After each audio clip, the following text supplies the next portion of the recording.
এই দুনিয়ার পুরো জীবনটা এটা হচ্ছে লালসাময় একটা জীবন, লোভ, মরিচিকা, মায়াজাল। এই মায়াজালে আমরা আটকে আছি, ফলে মৃত্যুর কথা আমরা ভুলে গিয়েছি।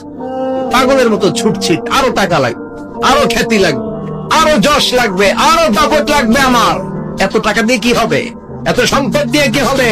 এত ব্যস্ততা দিয়ে কি হবে তোমার? স্টপ, থামুন, অনেক হয়েছে। আম্মা থামুন, take a rest, take a breath and think about death. Think that you have to go back to your Lord. একটু বসেন না, একটু ভাবেন যে আমাকে চলে যেতে হবে, চলে যেতে হবে। এই কোলাহল, এই ব্যস্ততা, এগুলো থাকবে, থাকবো না আমি। সাইয়েদনা ওমর ফারুক বলেছেন, মুতু ক্বাবলা আন তামুতু, মরার আগে একবার মরো। হাসিবু ক্বাবলা আন তুহাসাবু আলাইকুম, তোমার হিসাব নেওয়ার আগে তুমি একবার নিজের হিসাবটা করো না। কাগজ বের করে একটু লিখো না কি কি ভালো কাজ করছিলা, যেগুলো দিয়ে নাজাতের ওসিলা হতে পারে। 1 2 3, আর কি কি আকাম কুকাম করছো দেখো না, লিখে দেখো তোমার অবস্থাটা কি। মরার আগে একবার মরো। মরার আগে খাটের মধ্যে শুয়ে শটান করে চোখ বন্ধ করে একবার মরার ভান করে দেখেন কেমন লাগে। চোখটা বন্ধ করেন আর ভাবেন আপনি নাই, কি কি হতে পারে ভাবেন। আপনার ছেলে মেয়েরা কান্না জুড়ে দিবে, আপনার প্রাণের স্ত্রী বিলাপ শুরু করে দিবে, বন্ধু বান্ধবের চিৎকার আর মাতম, স্থানীয় এলাকার মসজিদে ঘোষণা, অমুক এলাকার নিবাসী, অমুক ভাই, অমুকের ছেলে অমুক দুনিয়ায় নাই। সব আত্মীয়রা চলে আসবে, ফেসবুকে স্ট্যাটাস দেয়া হবে, সবাই সবাইকে জানাবে বিকাল 4টায় অমুক হাই স্কুল ময়দানে আপনার জানাজা। ছুটে আসবে, সবাই ছুটে আসবে আপনাকে শেষ বিদায় দিতে, গুড বাই জানানোর জন্য, আল ওয়াদা, বিদায় জানাতে আসবে সবাই। 4 তাকবীর দিয়ে আপনার জানাজা হবে, অশ্রুসিক্ত জানাজায় আপনার বিদায় হবে। কাঠের খাটিয়ার মধ্যে করে কাঁধে তুলে আপনার কবরে নেওয়া হবে। আগে থেকে খুঁড়ে রাখা কবরটার মধ্যে আপনারে বিছিয়ে দেয়া হবে। বাঁশের কচি দিয়ে তার উপরে মাটির চাপা দিয়ে সব চলে যাবে। ভাবেন না একবার চোখ বন্ধ করে, this is the circle of life, this is the nature of life. এটা সবার হবে, আমার হবে, আপনার হবে।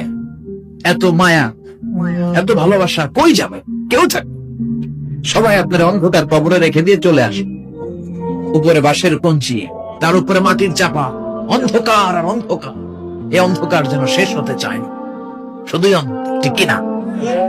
এজন্য আমাদের চলে যেতে হবে। দাদা গেল, চাচা গেল, মামা গেল, আমাদেরকেও যেতে হবে, জোরে কোন ঠিক কিনা? একদিন মাটির ভেতরে হবে ঘরে মন আমার, কেন বন্ধ দালান ঘর, প্রাণ পাখি উড়ে যাবে পিঞ্জর ছেড়ে।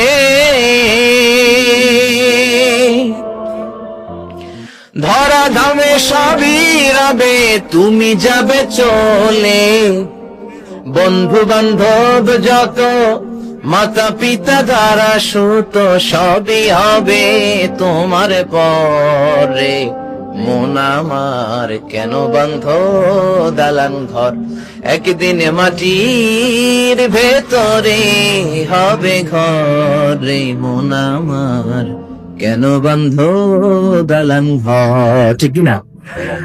সব বল থাকে, চলে যেতে হবে আমাদের।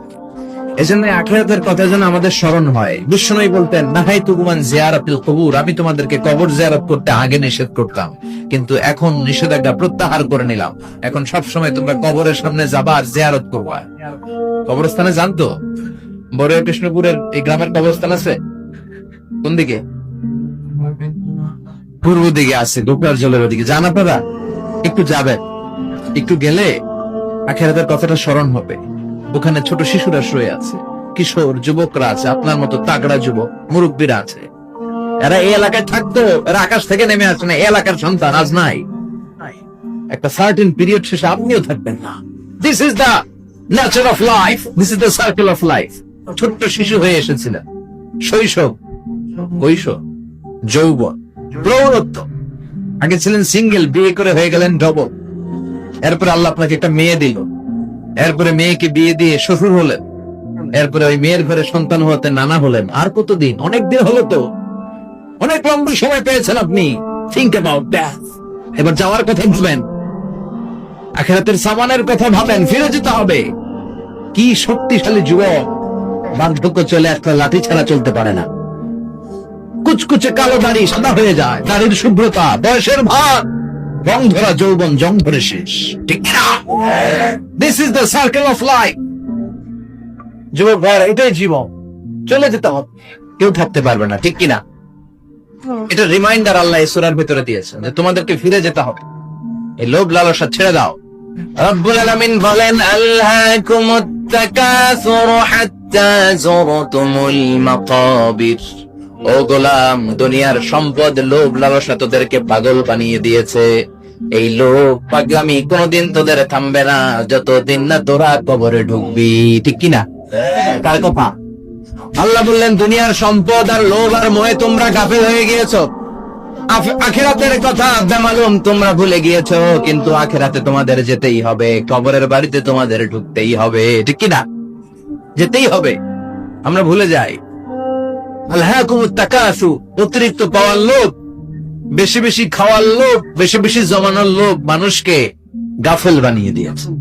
এটা মানুষের স্বভাব, আরো চাই আরো চাই, এই স্বভাবটা আছে না নাই? দেখবেন ছোট বাচ্চারা মসজিদের দোয়া অনুষ্ঠান শেষে জিলাপি দেয় না? বলে কৃষ্ণপুর কি দেয়? আগে বাতাসা দিত না, এখন কি দেয়? জিলাপি দেয়, মিষ্টি দেয়।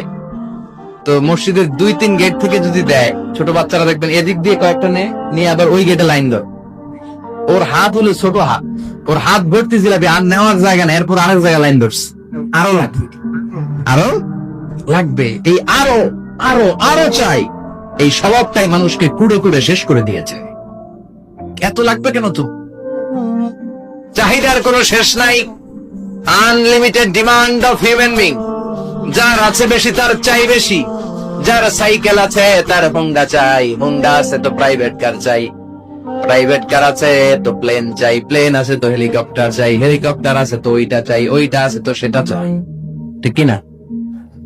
এলাকার মেম্বার যে হয়েছে চেয়ারম্যান হতে চায়, আছে না নাই? চেয়ারম্যান সাহেব এমপি হতে চায়, আছে না নাই? এমপি সাহেব মন্ত্রী হতে চায়, আছে না নাই? মন্ত্রী সাহেব প্রধানমন্ত্রী হতে চায়, আছে না নাই?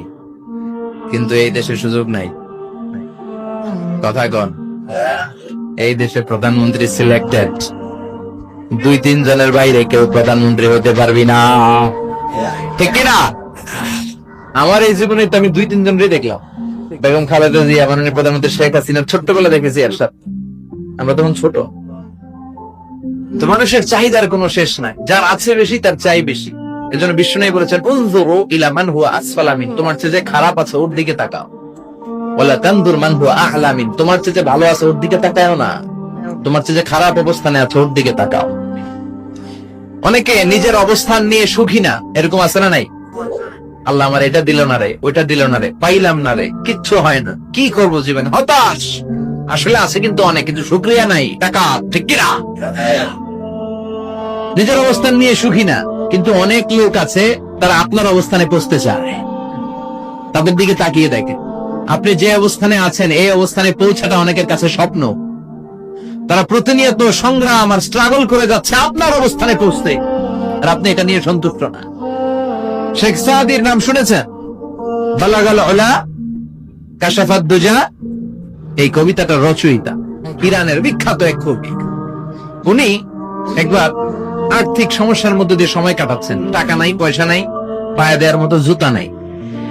উনি খুব দুঃখ পেলেন, হায় রে, আমি ইরানের এত বড় কবি, আমার পায়ে দেওয়ার মতো জুতা নাই। দুঃখ ভরা মন নিয়ে রাস্তায় হাঁটতে বেরোলেন। হাঁটতে হাঁটতে হঠাৎ দেখলেন একটা লোক শুয়ে শুয়ে কাঁদছে, ওই লোকটার 2টা পাই নাই, পাই নাই। উনি সেজদায় পড়ে গেলেন, আল্লাহর কাছে ক্ষমা চাইলেন, আল্লাহ অনেক দিয়েছ, শুকর আলহামদুলিল্লাহ। এজন্য যেই পরিস্থিতিতে থাকি না কেন আমরা কি করবো? জোরে বলেন, কি করবো? এজন্য কানাআতু মিনাল ইসলাম, অল্পে তুষ্ট থাকার নাম হলো ইসলাম। সম্পদ লাগবে কিন্তু সম্পদের পাহাড় লাগবে না, ঠিক কিনা? অল্প খান, অল্প পড়েন, অল্প জামান, অল্পের ভেতরে বরকত ঢুকাইয়া দিছে কে? দেখবেন যাদের সম্পদ অল্প তারা সুখী বেশি। জরিপে এটা দেখা গিয়েছে, অনেক সার্ভেতে এটা এসেছে, যারা সম্পদশালী এরা দুঃখী বেশি, এদের দুঃখ বেশি, টেনশন বেশি। খুব স্বাভাবিক, টাকা যার বেশি রোগ তার বেশি, টাকা যার বেশি টেনশন তার বেশি, টাকা যার বেশি ঘরে শান্তিটার কম।